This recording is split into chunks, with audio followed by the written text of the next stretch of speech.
Hey everyone, in today's video I'm going to show you on how to use Threads applications. Now you can use Threads together with your Instagram. You can add a specific notes, posting a specific video with a specific threads, adding a hashtag, adding a location and photo. It works like an Instagram. It is like a partner application from the Instagram. Now if you wanted to post, all you're going to do is select the positive icon onto the middle. You can type a specific word here and add a topic. Like for example, I'm gonna type here a specific keyword which equivalent into a hashtag.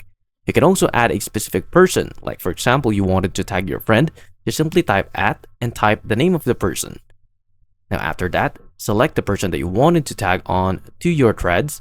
You can add a specific GIF, locations, and many more. Now after that, you can just simply click on post onto the bottom right corner. Now, if you want to follow someone, select the magnifying glass onto the top right corner and search their name. For example, I'm going to type here again a Mark name. And then here, you can find a specific person that you wanted to add as your Threads friends. Just simply select the follow and you'll be able to follow each other and message each other. And that's it. If you find this video helpful, please like and subscribe and I'll see you into the next one.